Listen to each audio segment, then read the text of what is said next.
Hey guys, if you are not living under a rock, you might have probably heard about Deno. And especially if you're into JavaScript, chances are your YouTube timeline is filled with Deno videos. Well, here comes another one. But this is different. You see, if you are a programmer, you can do 70% of the things in any new technology just by knowing the basics.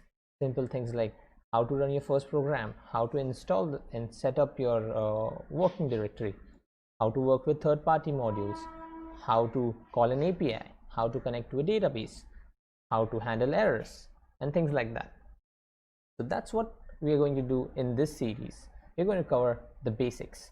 This is not going to be a very lengthy deep dive into Deno, nor it's just going to be a short brush away. So in the next 20 to 25 minutes, what I'm going to do is I'm going to run you through Deno basics. We'll see it through practice, and we'll try to do very limited stuff that will give you the right direction to go ahead and learn Deno by yourself. So let's get started. Now, what is Deno? Deno is a JavaScript runtime similar to Node.js. Let me just hop over to the official Deno website and see what they have to say about it. So if you can see over here, Deno is a secure runtime for JavaScript and TypeScript. Similarly, you will find Node.js is also a JavaScript runtime built on Chrome's V8.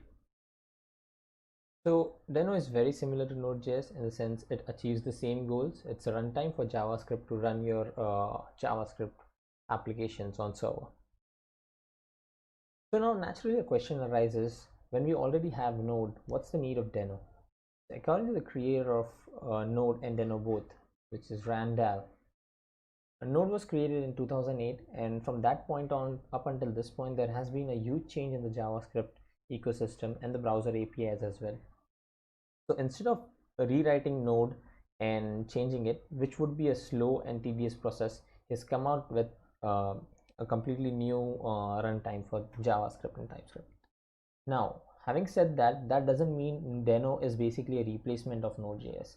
In fact, it only makes JavaScript ecosystem even more strong.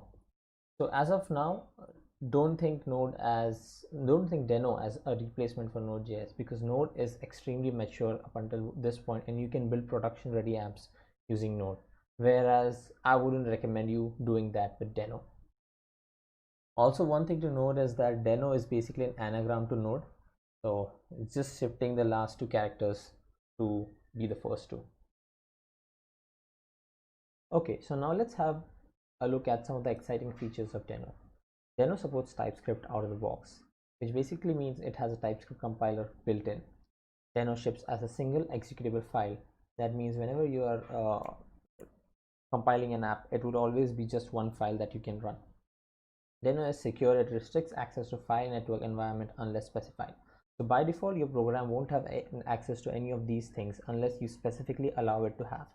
This is a very contrast to Node.js. Node.js runtime basically had access to everything by default, and you had to basically trust a Node.js program to be able to run it. Deno is mostly written in Rust, and one other very important feature for me is Deno is very browser compatible.